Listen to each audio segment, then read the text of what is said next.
I want to pay my respects to the Wurundjeri people of the Kulin Nation on whose land we are meeting.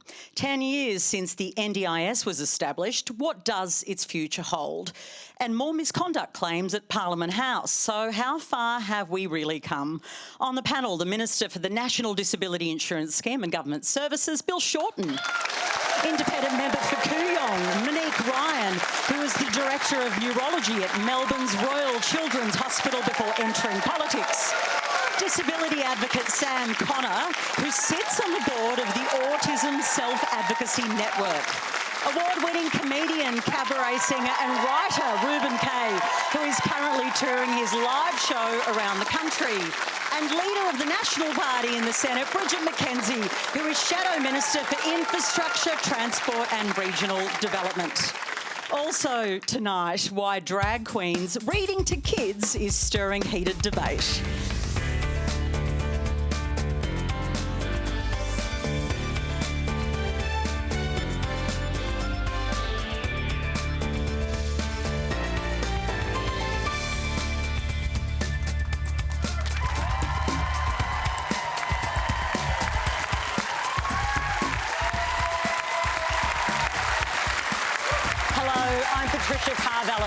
Remember, you can live stream us around the country on iView and all the socials. Quanda is the hashtag, please get involved. Later in the program, we'll get to your questions on the NDIS. But to get us started tonight, here's Julius Ting. Thanks, PK. By any measure, last week was a shambolic week in politics. 4 days of political point scoring, all in the name of accountability. All while the community struggles with the cost of living. Although it was Prime Minister Albanese who stated he wanted to lead a gentler parliament, it does take two to tango. So my question to Bill and Bridget, how will you be examples to your colleagues to bring empathy back into Australian politics? Good question. Bill Shorten, we'll start with you. Last week, do you consider it shambolic? I'm afraid it was worse than shambolic. It was toxic. It's not how a lot of Parliament is, but it's certainly not how it should be. So I suspect 100% of the MPs will probably realise when they got on the plane and left the building that it had been a really depressing week for Australians.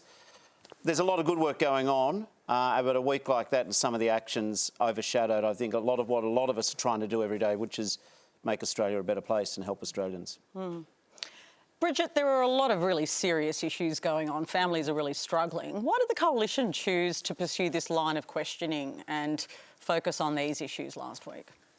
Well, I think there were serious and legitimate questions that needed to be asked in the face of a minister misleading the Senate, and we asked questions about who knew what, when, what was done with that information, all very legitimate questions. And you know, this issue, when it was last in Parliament, was pursued ferociously by the then opposition.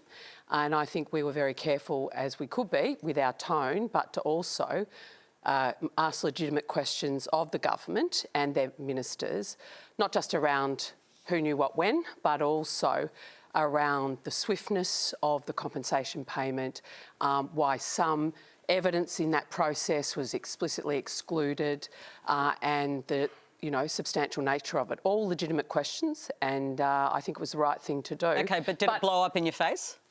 I mean, PK, Senator Van's now not in the Liberal Party.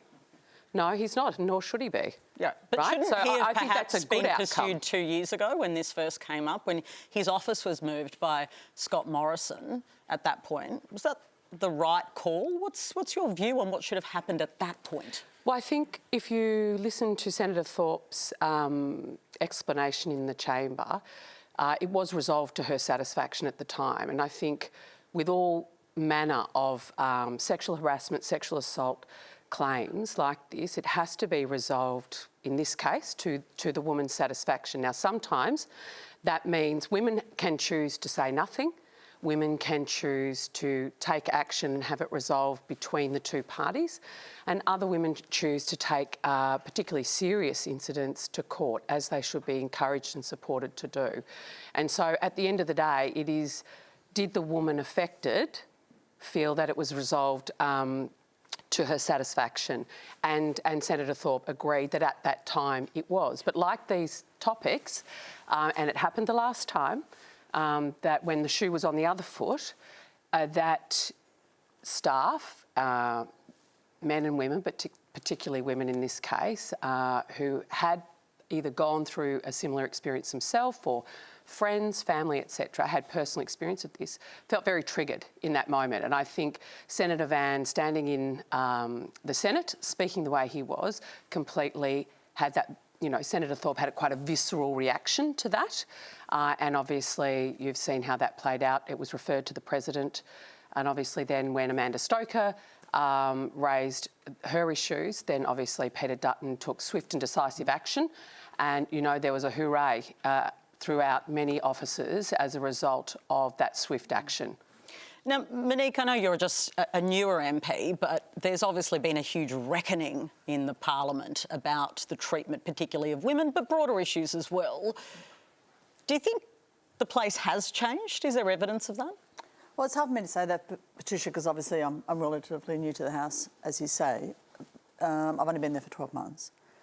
I'm told it feels different from what it felt like before. But I have to say that it's known to all of us that only 13% of women, Australian women who are subjected to sexual harassment or violence, report it.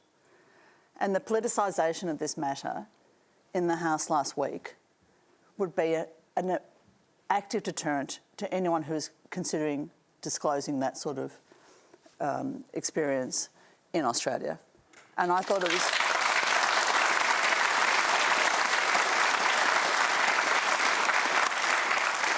I can speak for other members of the crossbench because we talked to each other after each question time because we found it distressing. And we wanted to stand to our feet and say that we felt that it was conduct unbecoming Parliament. And I think if we learn nothing from this, we have to decide as a society whether we want our Parliament really to be dragging people who've gone through really difficult experiences through that sort of experience again. It wasn't ideal. I actually felt it was shameful, and I think many people.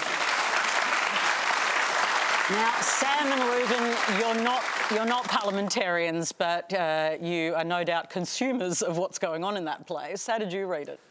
That's why we look happier. It's yeah, I think, you know, that whole toxic workplaces, for me, I'm relatively old, I'm 55, and for me, being, you know, touched up by the boss and having people make sexual innuendo to us in our particular age group. Monique, you're of an age, right? So was almost. So it was a thing that was accepted back then in the day, and it was. Yeah, it really was, and so it's, you know, it's culture change really, and we need to understand that it is not acceptable at all to not have a safe workplace. So, as somebody who skulks around Parliament a fair bit, I don't think I'd like to work there, to be honest. But we're hearing that it is changing. It is. You still don't feel like it's at Well, that... Bill's been there. I've been there 14 years. Bill's been there 15. A little long. Yeah, 15. And it has categorically changed from when I arrived after the 2010 You think election. it has too? Yeah. Yeah, Hope so. I mean, Bridget made some points about Kaye Gallagher. I don't think the opposition was justified to the extent that it went, and I think it had some negative, or some very real effects for a whole lot of other people. But parking the sort of political point, the following 2019 to 2022, in that time, a review was set up by, we've got Kate Jenkins, who's a very experienced expert in terms of the rights of women and workplaces. Last week doesn't show that things have changed, but why I think that's unfair at one level is because a whole lot of other pieces have changed. There's what's now happened is there's now a parliamentary work support service. It's independent of government. It's independent of the political parties.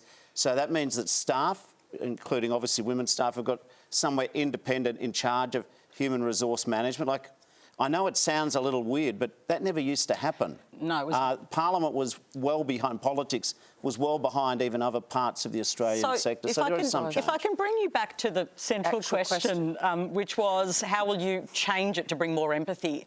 Bridget, if you had your time again, would you really play last week the same way? Yeah. Thinking about that question? I know, yeah, absolutely. The same way, with no revisions? With respect, Patricia, we know Australians are doing it tough under, you know, this government and the mortgage increases, etc. Rent's going through the roof. Food inflation's at 8%, etc. It's bleeding everything. But that doesn't absolve us of the responsibility as an opposition to actually hold the government of the day to the account. Now, last time these issues were raised, and Monique, you weren't there, but it was ferocious, and the same trauma was evidenced in staff and colleagues at that time. So that shouldn't absolve us of the responsibility of actually pursuing these issues as long as they are legitimate, and we were very careful to make sure our tone was correct and that we were actually pursuing the issue, not the person. Reuben, what do you think? I think this isn't a parliamentary issue. I don't think it's a partisan issue, but I do think there are partisan motives for people to be investigating things. I think going after Katie Gallagher was a distraction method and a blame avoidance tactic, and I think it makes it more difficult for survivors of sexual abuse to report that abuse, and it further perpetuates sexual abusers to feel like they're entitled to women's bodies.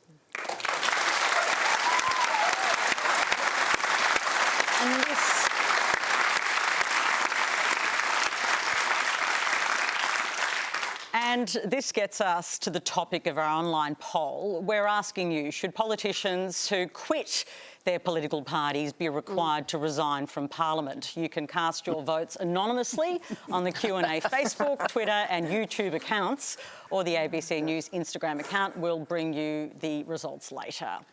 Our next question is from Aditi Yasashdeva. Hi, Dr. Ryan.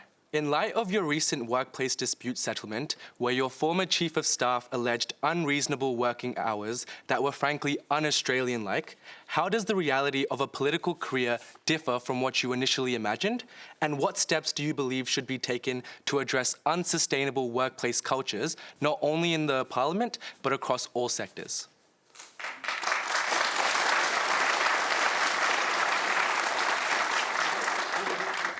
Thanks, Aditi. Look, the issue I had with the staffer earlier this year was a really distressing and sad situation. It was really very difficult. I'm actually not allowed to discuss it in any detail because it's the subject of a legal settlement. If people want to know the details, the judge's decision is available online. And I felt that I think I probably need to say that I felt that I acted with personal integrity throughout that matter. It is not a normal workplace. The Prime Minister said that in question time today. It is in no way a normal workplace, Parliament. It is a place where people work long hours and they work very, very hard. It is a challenging place to be. The Senate sat till 4:30 on Saturday morning. And this is a massive building, people saying they don't feel safe. It's hard to understand how you can put people through the sorts of hours that people do work in that place. So it does need changes. But I think it is a bigger picture. You know, before I came to Parliament, I worked in the public hospital system with junior doctors who were doing 24-hour shifts. When I was training, I used to do 36-hour shifts and then have one night off and come back and do it again. So you know, things change over time. I'm not saying that that's okay. It wasn't okay, and it isn't okay in lots of industries. It's an issue that's not confined to Parliament. And I think there are generational changes in what people are prepared to do, the hours they're prepared to do, how they're prepared to balance work and life. And I think that generationally really quite difficult for many of us, especially in those workforces where there are shortages and you kind of feel like you have to do the work. So what do you think has to change in Parliament? Well, there is some thought about, if you look at the seats in Parliament, the size of our electorates is now almost 50% what it was in the early 1980s when there was last a redistribution. And there has been some thought about having more members of the House. But the problem with that is you have to then pay for politicians, and no one wants to pay for more politicians. Plus, it would have repercussions for the Senate as well. So there are things that can be done. The fact is that, you know, we're dealing with electorates which are 50% bigger than they used to be. Many public service departments have been eviscerated in recent years, and so we have an increased workload for Centrelink, visas, a whole lot of other sorts of issues. People can contact us much more easily than they ever could contact us before because everyone's got a computer in their hand. They get on the phone, they contact us about things. The workload is really quite significant, and so Australia might actually have to think seriously about increasing the size of the House, although I'm sure there'll be some pushback. Has there been changes in your own office, though, as a consequence of this? Oh, look, you know, I started as a parliamentarian 12 months ago. I've learned and adapted, and my team has learned and adapted as we've gone along. But as a consequence of this case, have you had to put in new kind of regimes? I would... No, not really. I mean, the workload is what it is. There was, as you probably may know, an extra staffer allocated to all House of... In the budget? In the budget, yes. to all members of the House of Reps. Is that a consequence of this case? No, listen, about the individual case, I should say I know Monique and I also know the former employee. I've dealt with them very well in different regards, so I don't really want to talk about what you've resolved. I'm pleased you have a resolution. But the consequences for other stuff. Yeah, but there's a fundamental issue which Australians don't necessarily want to hear, which is, I'm not talking about the people in this audience or some people, but Australians sort of think the politicians are overpaid. They won't be happy till we're hitchhiking up the freeway and camping on the lawn of Parliament.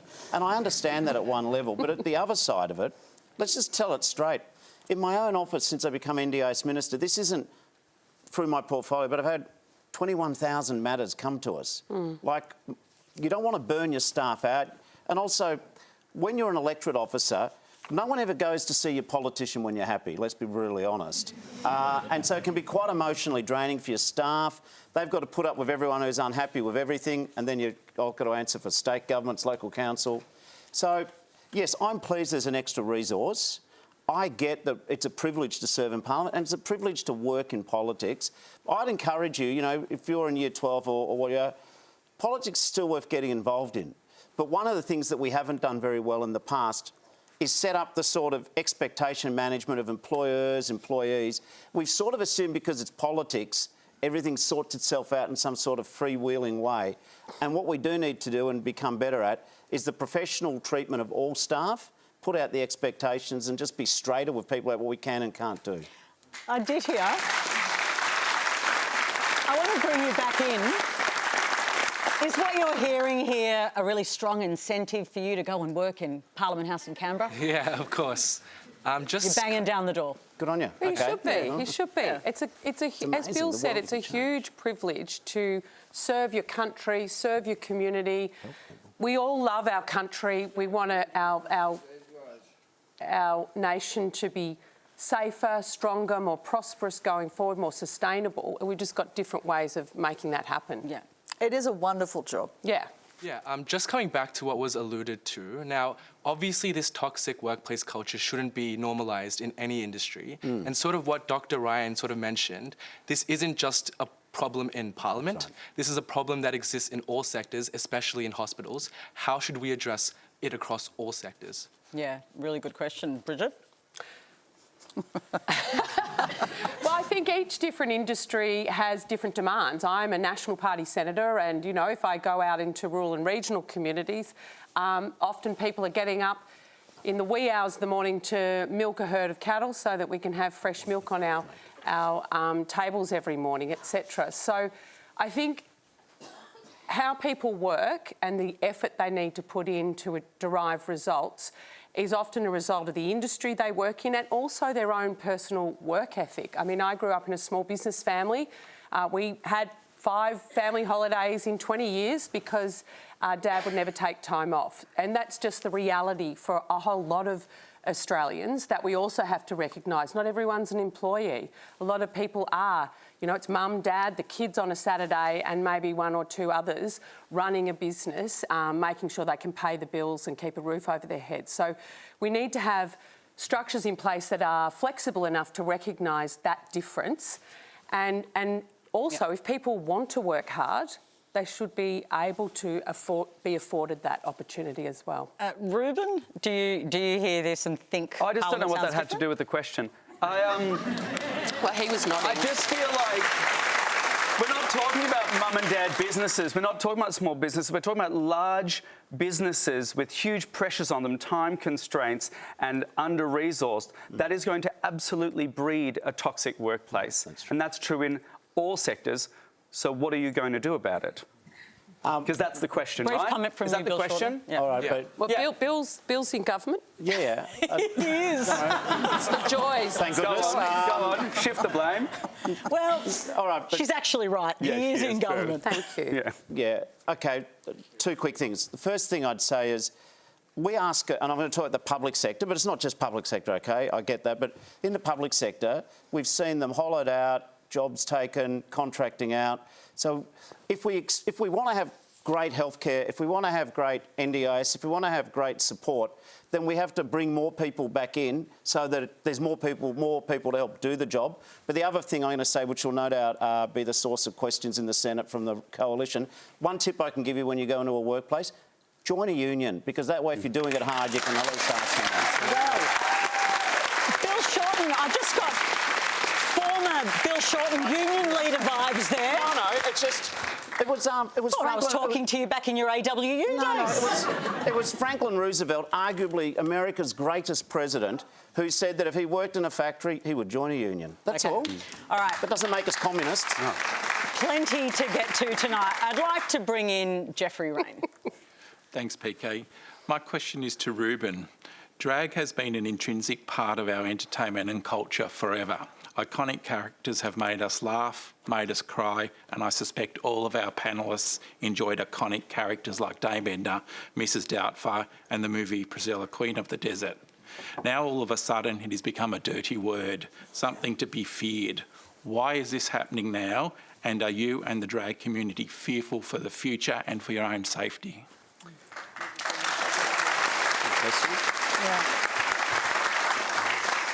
Thank you for that question. First off, let's define drag. Drag is whacking on a bit of makeup and a costume. It's as simple as that. It has no other definition. Drag itself, the term, does not define content and it does not define aesthetic. One could argue that all of the panellists tonight are in drag. I'm signing up to that. Yeah, I was thinking Bill, that. you look fabulous. I'm going to gig for you at the 86. I was thinking that. And then we would really define, or at least separate, because there is confusion here in society, or in the public forum, that drag and being trans are the same thing. They are not mutually exclusive, but they are very different things, and that's key to this. And then we get down to what this is really about, which is drag queen story time. And drag queen story time is simply a drag queen stepping into a library in a sparkly outfit, reading a story and singing some songs to kids. That's it.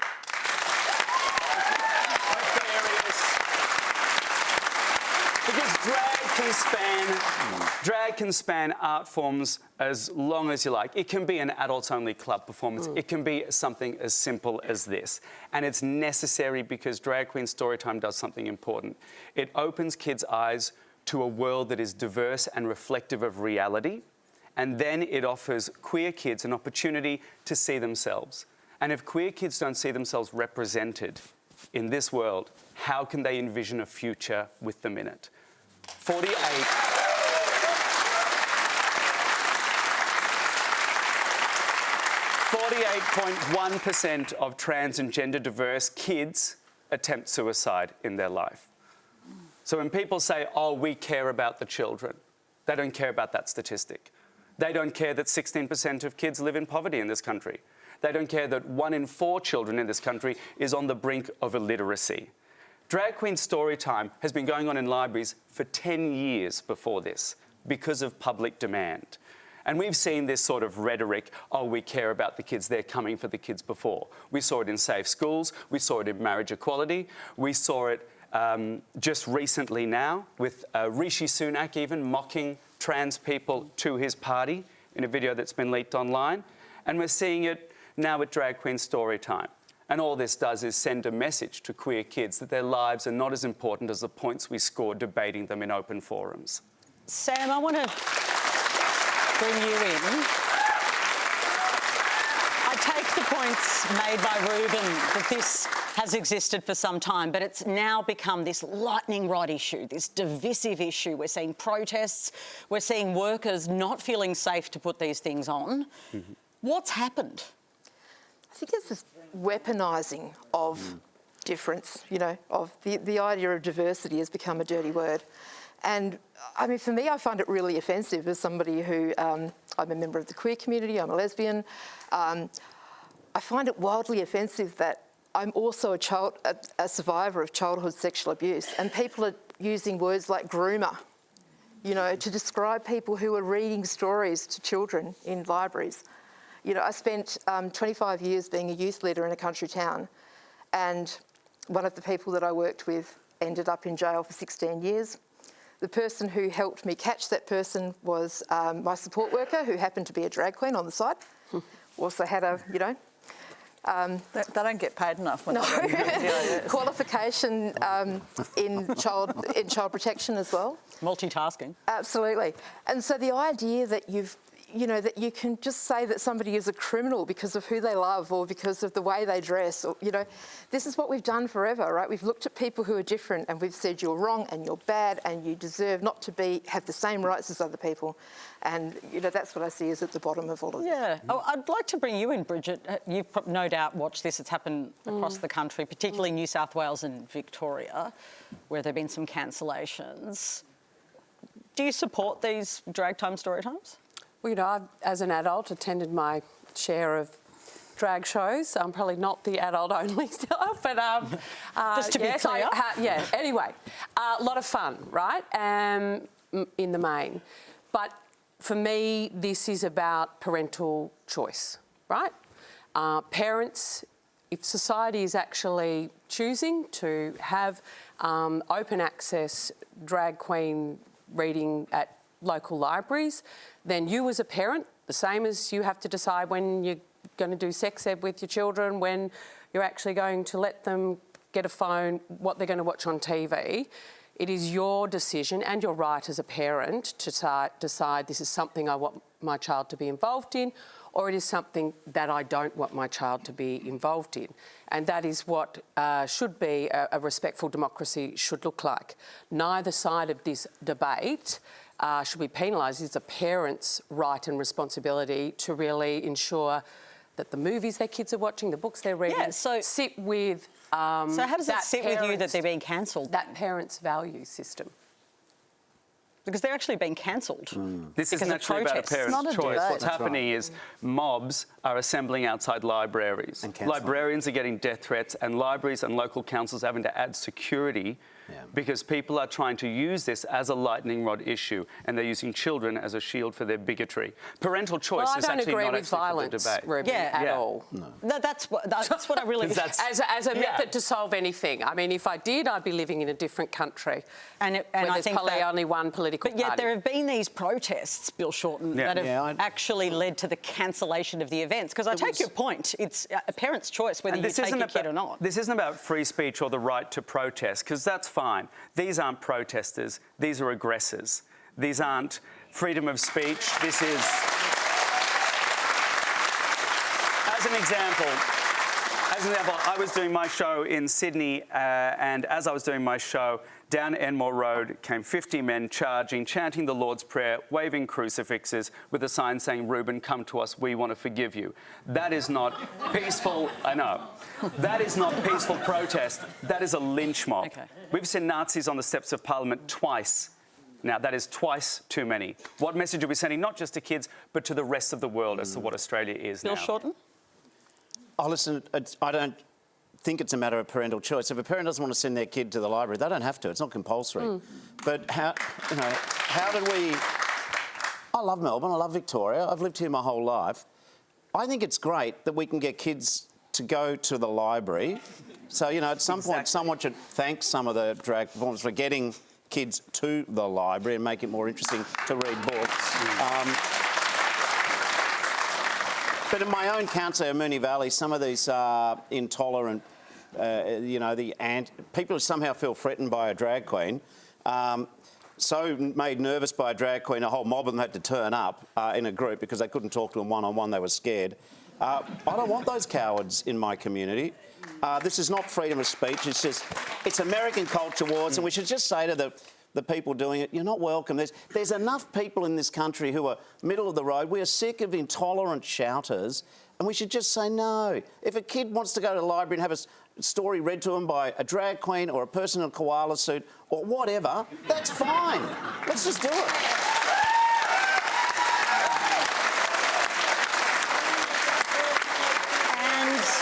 If this discussion is raising any difficulties for you or anyone you know, the numbers for Lifeline, Q-Life and Kids Helpline are there on your screen.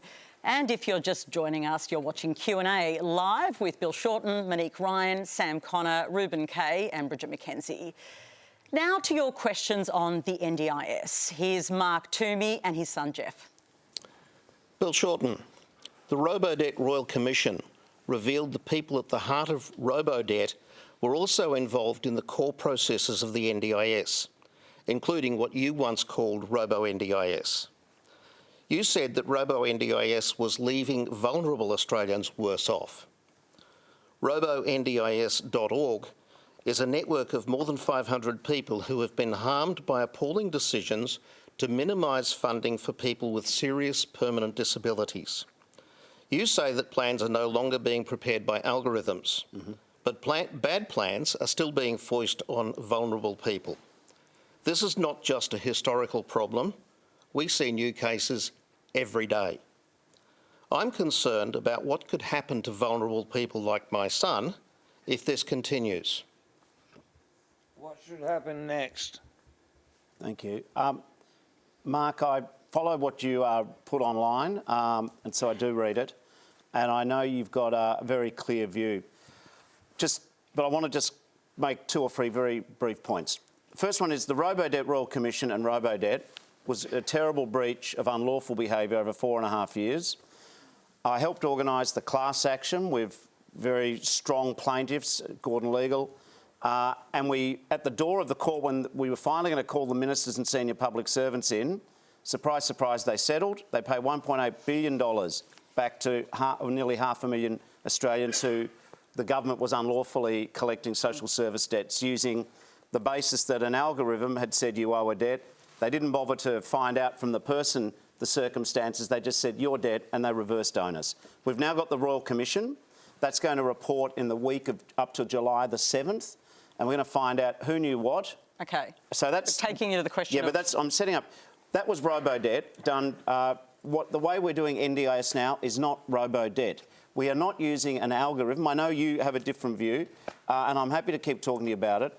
We're not using an algorithm to assert a person's plan. The NDIS works where you have an individualised plan, and they use various inputs to it. One of the inputs they use is a targeted package, where it's a tool for planners. Then they look at the person's reports. Anyway, I don't want to bore you all with it. No, I don't buy. It's not so much about Robodebt. it being. It's not boring, but what it is let's just be technically accurate. You're saying that there are people being harmed by it. What are you specifically saying is happening? I'm saying that people are still getting plans that are substantially less than the support that they need. And are you saying it's because of the robo It's element? because of the entire process that the NDIS uses. It's not just a computer system. Okay. It's a set of policies and procedures and rules and education of planners and systems and data capture and things like the fiction of a primary disability, which still exists. Okay. Mark, I said there were 3 things. The third thing I was going to say is we've inherited the NDIS. It was in a far bigger mess the way it was run than even I anticipated in opposition. We are doing, and I accept that there have been poor planning decisions made in the past. I accept we need to improve the quality and calibre of the planning decisions, and we're making a whole lot of arrangements, and maybe in further discussion I can tease some of that out with you. I accept the premise of, I don't accept it's Robodebt. I do accept that the agency hasn't been well run. We've now got 50% of people with disability on the board of the agency. 10 of the 11 senior reports in the agency at the time of the election are now gone. We've now changed the leadership, and we are now investing in a way in the scheme we've co-designed that hasn't happened in the past. Okay. But we've still got a way to go. I agree with that part of it. Sam, I know that you've got concerns about changes in the NDIS. I'm kind of moving over to Mark away from you, Bill, sorry. It's okay. So, you know, we've had such enormous issues over the last decade around the NDIS. It's been cut and narrowed and capped, and, you know, there's huge issues in the way that it's been run. There's been more and more red tape put in place, and it's become more like the system that we moved away from than the system that we were moving to. And people with disability have been let down. Today, I've spent most of my day dealing with stories around Joshua, who died at a train station, didn't have enough support. I know that Bill has rung and spoken to Debbie, Got a picture of Josh up on the screen. Just tell us what happened with Josh. So Josh, this is Joshua. He's 24 years old. He was a young person in Perth, in my circle of people, who didn't have enough support, went to a train station, got into an altercation, was tackled by transit guards and died on the platform at Perth train station. So this is just, we've let this young person down as a society. I don't care who's let him down. You know, I don't care if it's COVID measures. I don't care if it's the NDIS. I don't care if it's the transit system. We've let a young person with a disability down. But it's the case for so many people with disability right now, you know. So we're just finding it, the changes that have been made are going to be very, very difficult to undo, I think. You know, when we're talking about algorithms and using Salesforce and all of those things that have been put in place. We've built this thing, and changing it is going to be a very, very difficult thing. We've put in place red tape and barriers. It's been focused on all the wrong things. Yeah, that's true. It has. Because it was driven by a we must not spend money on people who are not productive mindset. That's right. But it's an investment scheme, yeah. But it's an investment scheme, right? So we know that it returns back to GDP. So we need to make sure that we invest in the NDIS and we make sure that people with disability have the right to participate in the same way as other Australians. And investing in that scheme is going to return to Australia. Monique, if I can bring... And their families. I have two new members this week who've been forced to give up their professional careers because the NDIS has cut the funding to their dependents who have disabilities so that no longer can mum and or dad go to work. Monique, the government is making significant changes, I mean the minister's right here, to the NDIS. Are you worried about some of the direction it might go in? Look, I think that it's very clear that there have been significant problems with the culture and capacity of the NDIS. I'm actually on the parliamentary NDIS committee, and we reported recently on a number of issues. But in my previous life, I was a paediatric neurologist, and I spent, I don't know how many hours filling out forms and then writing letters and then having used the wrong words and having to rewrite the letters and having families literally in tears because they could see that the inequity, someone with a similar level of disability received one package, someone else received a different package. And then having an NDIA delegate asking for somebody who's not you, who has no knowledge of the particular person that you're writing for, asking for an independent opinion. And people with genetic disorders that are lifelong being asked to prove every year that they have the genetic disorder. That's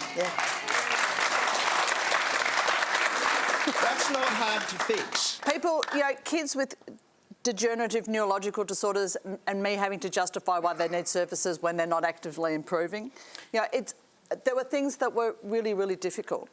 But, you know, you can't turn the Titanic overnight. This is a big system. There's 550,000 Australians receiving the NDIS support.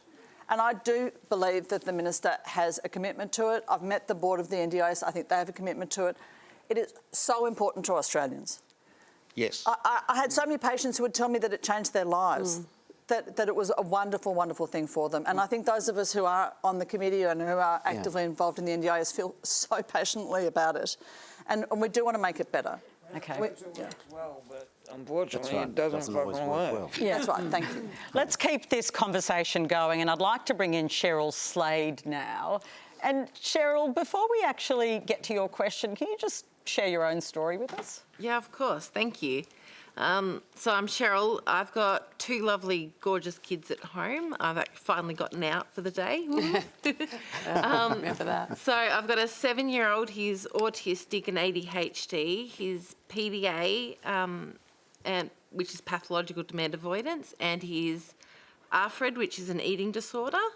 And I'm having to homeschool him now because of all the anxiety and all the stress that he's had throughout his whole little life, that he can't physically get out of the house often because he just goes into complete shutdown, which is a lot on me. And then my little 19-month-old, he's just recently been diagnosed with global developmental delay with an expressive language delay. He's also looking at autism spectrum disorder as well.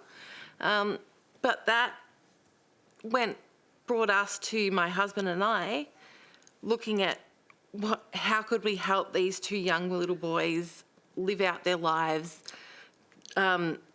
improve their mental health, because we had a little boy that was crying on the floor going, "Mummy, please don't make me go to school. I can't deal with it." And my heart's breaking, my husband's heart's breaking. And then we looked at ourselves and gone, hang on a minute, we struggled like this when we were children too. Figured out that we're both autistic and ADHD ourselves, went through the assessments and all that stuff.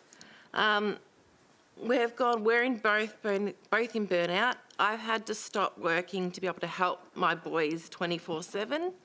My husband's in complete burnout, but he can't stop. He can't take time off to get better because he's the only one bringing in money. So Cheryl, I'd love you to put your question to the panel. Yeah.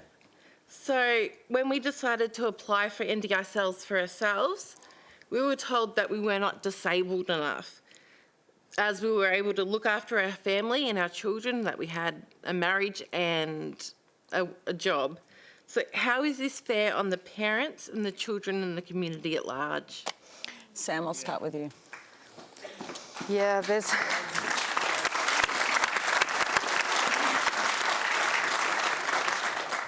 Thank you for that. One of the really big issues that we've had in the past has been where we have this idea of informal support, you know, that we have a husband or we have a wife or we have, I was told that my scout troop were an informal support. They didn't know that they were informally supporting me in the community when they were pushing me up a hill, but there we go. There's a lot of the issues that we've had, I think, around NDIS have been around people looking for reasons to justify people not getting into the scheme and limiting and capping support. It's been a massive issue for people with disability, especially in the autistic community. I know that a lot of... I'm autistic and have ADHD as well, and also have children who have ADHD and are autistic as well, so absolutely know what you're saying. It's really become a massive issue, especially when people, autistic people, are demonised and, you know, saying that we're causing the scheme to blow out and this kind of thing. The reality of it is that a lot of people who are autistic need just a little bit of support in order to go a long way. And so getting rid of those barriers is going to do the scheme overall. Yeah. Bill Shorten, I want to bring you in as the Minister responsible. The government announced that it is essentially getting a new growth target of 8% for the NDIS. Inevitably, you know, basic maths would tell you some people are going to have to miss out if you're reining it in like that. First of all, I've got to just say to you, Cheryl, with your individual matter, let's get your details. Like, the decisions are made independent of politicians, but I think I mentioned in an earlier answer, my office has taken up 13,000 matters, so, you know, we'll talk to you about your individual matter, but going to your bigger point and the point that Sam made. First thing I've got to say is, you know, Mark, Sam, people have had bad experiences. That's your truth, and that you have had bad experiences, and I'm not going to gaslight you and say you haven't. I feel no obligation to justify the 9 years of the coalition. But what I do need to say to everyone who's watching this, who's either on the scheme or actually knows nothing about the scheme, under Labor, the NDIS is here to stay. We want to make sure every dollar gets through to the participants for whom the scheme was set up. The scheme is not capped. I don't have a view that if in April of a financial year we've spent the money, we tell everyone with a disability, your disability will be magicked away for 2 months to come back on July the 1st. So, no, but you are reining in its growth, yeah, I'm Minister. coming up, but it's important I said it because this NDIS is too important for quick 5-second grabs. I think there is waste in the scheme, but I don't start from the proposition that's the fault of the participant. But I do think that there have been clumsy decisions made by the agency, so we intend to invest in the agency so we can stop some of the stupidity, because if you get the initial plan right, then a lot of the other grief doesn't happen. But beyond that, there is unethical behaviour. There are some service providers, and there's a lot of great ones, OK, a lot of great ones. But let's tell the truth. There are some service providers who, when they see someone come along, they ask the family, do you have an NDIS package or don't you? And if you have an NDIS package, they charge double. That's right. There are people right now, you can go on, we saw it on Gumtree recently, where you've got a service provider providing accommodation support. They're selling the business and they're selling the person. It's almost akin to human trafficking, where they say, oh, this is a good 300K a year business, and you've got the client as well. So I think I can reduce the rate of growth, which is at 14%, and get it to more a rate of growth around 8% as a target, not a cap. Just on Rawls alone? Oh, listen, I challenge the ABC to go and survey all the listeners, say, do you think that some providers are having a lend of the scheme? And I tell you what, you'll get 90% yes. Is it $74 billion worth of Rawls? The number you're quoting is over 10 years. The reforms, OK, here's a couple of simple reforms we're putting in. This has been a bit of the debate, and I get that we've got to bring people with us and we've got to test it and keep refining it. But at the moment, 70% of participants are on an annual plan. That is just lunacy. But it means that everyone focuses on getting the money. What are you basing it on, Bill? Like when you're saying, I mean, it's... Well, I just happen to know that 70% of people roughly... 2014, Tony Abbott said that we were going to have a growth target around health and education, and you came out very strongly and said it's a cut, right? So I know, I know deep in your heart you're not comparing me to Tony Abbott, and you don't think he's No, but what she's trying to do...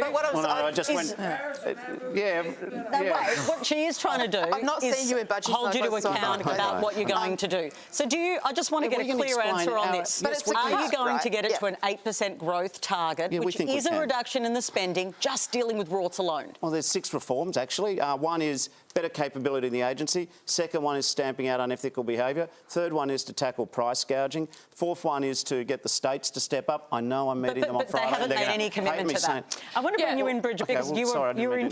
I didn't mean to interrupt your question with an answer. OK, go on. No, sorry. Yeah.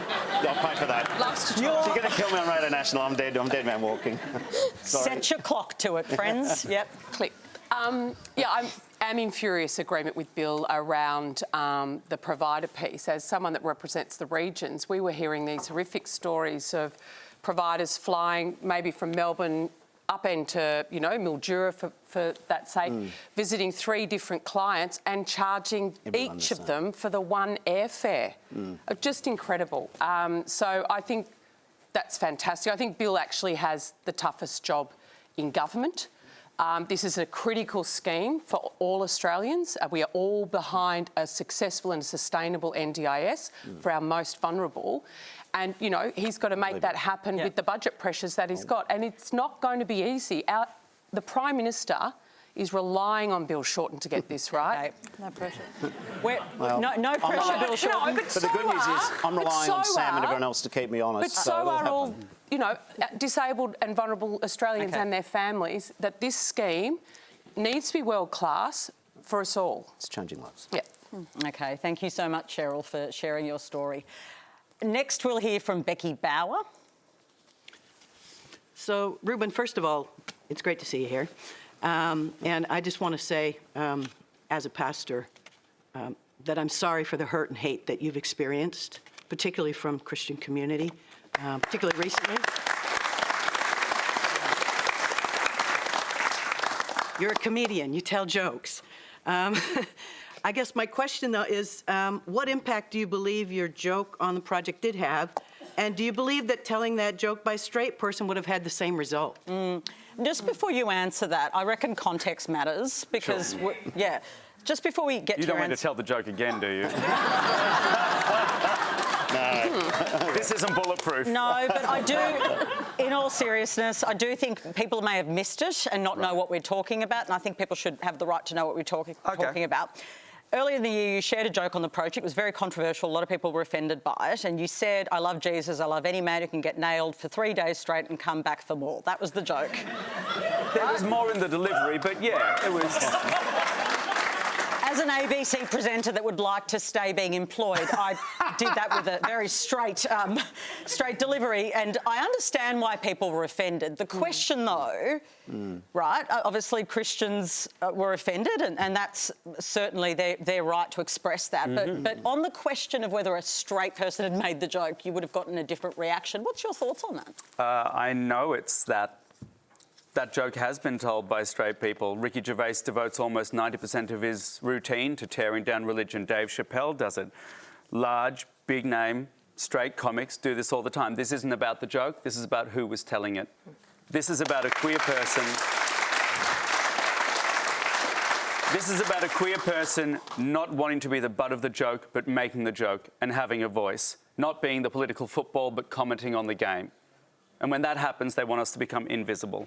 And we don't do that, because if we are not visibly queer, then the most vulnerable in society never become visible. They disappear. And we lose, you or lose too many of your children to crap like this. Bridget, I'll bring you in. Now, no one is challenging. People have the right to respond however they like to these things, and if people are offended, they're offended.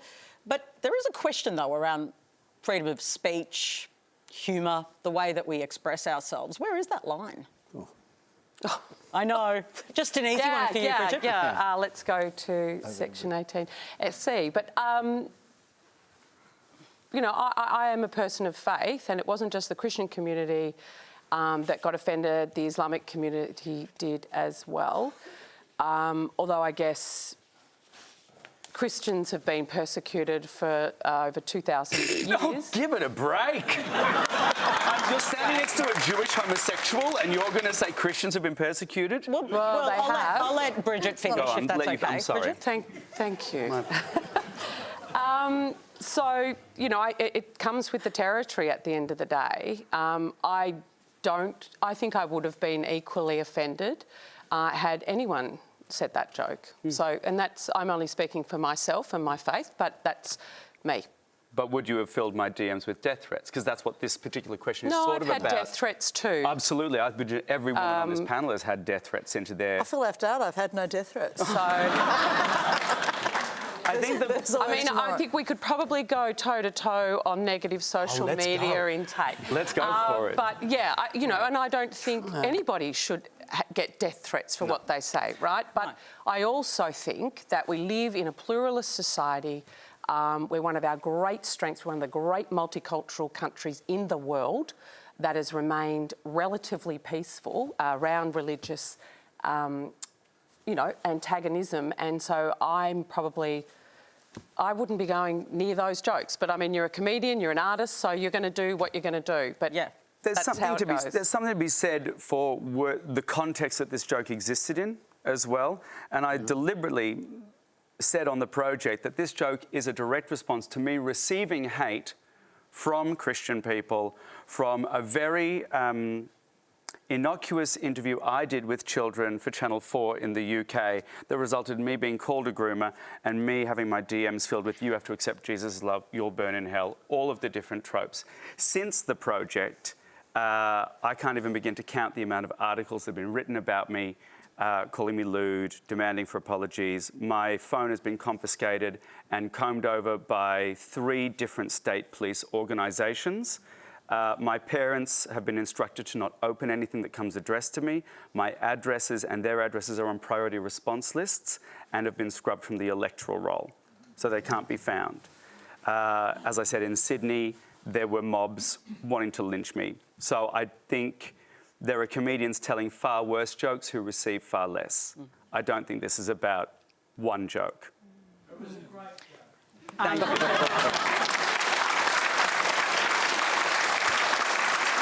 Everyone has the right to respond how they like.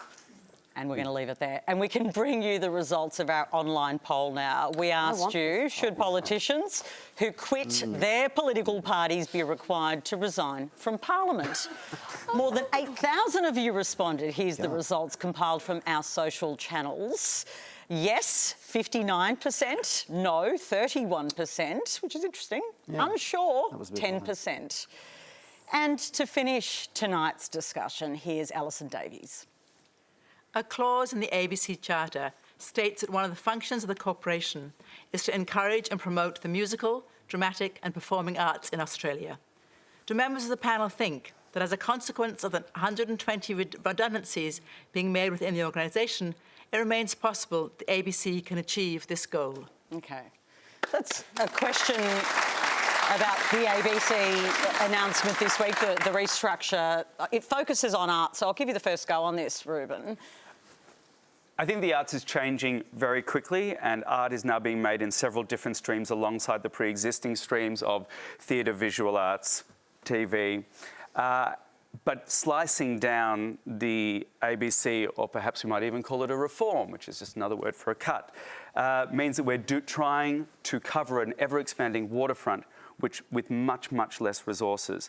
And the sad thing is Australia is one of the international leaders in the arts. It's our greatest form of overseas diplomacy, and we are the first people to try and cut the branch from beneath our feet while we're climbing the tree. Bridget? Well, you know, I've been on the wrong end of Andrew Proban's excellent journalism in my political life, but to see the ABC, our public broadcaster, not have a political editor in Parliament press gallery, I find is incredible. And there's another 119 people behind him who help the public broadcaster do what the public broadcaster should do, which is arts and culture, serving rural and regional Australia, because no one else makes some money out there with commercial TV. And having the investment to take the time to do the investigative journalism, right, that other commercial entities can't. And so I find it incredible that the government has given more money to the ABC, and yet the ABC is cutting the very core of what makes it a public broadcaster over social media. Like, to think they're cutting that and we're going to get more TikTok and Instagram and what have you. The ABC, and I'm certainly no spokesperson for the ABC, but the statement and the announcement, Bill Shorten, is incredible. About a digital transformation, saying it's about meeting audiences where they are. That's the logic behind it. Well, I appreciate the question. The Minister for Communications is Michelle Rowland. She's a very smart lady, and she's asked the ABC's announced it's got a 5-year plan, and this is part of their 5-year plan. We respect the operational independence of the ABC. So if this was a decision which perhaps this audience didn't like about something, they don't want the government interfering with the day-to-day running of the ABC. But you're saying, but this seems at odds with its values. What Minister Rowland has asked for the ABC is to explain to her how they intend to roll out their 5-year plans and what's the logic behind it. And perhaps in that process there'll be some broader debate within the ABC about what they might have thought seemed to be the right initial move, and hopefully maybe some people will reconsider and say, well, maybe we could do where we get where we want to get to, but without necessarily this particular path. And I am vaguely concerned with the news editor in Canberra, Mr. Proban, that this came out of the blue to him, and I do think this is a lesson for all organisations, but don't drop change on top of the heads of your employees, because they don't deserve that, and nor do the people they deal with. Do you think it was the beer fridge? No. Monique? I don't know. It's our ABC, and we love it. We love the book show, gone. Poetry show, gone. You know, we pay taxes for things like the ABC, and as I agree with you, Alison, I think we'll have difficulty with the ABC meeting its charter with that appropriate funding, and this needs to be reviewed as a matter of urgency. How about Bill Shorten's view that the ABC should operate independently? It obviously does and should.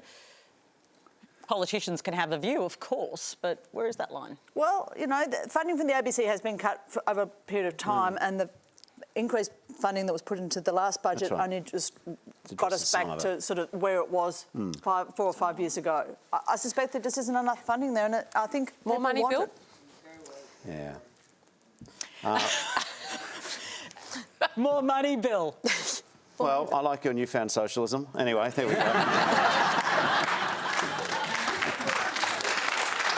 Okay. Now that is all we have time for tonight, and thank you to our panel, Bill Shorten, Monique Ryan, Sam Connor, Reuben, Kaye and Bridget McKenzie.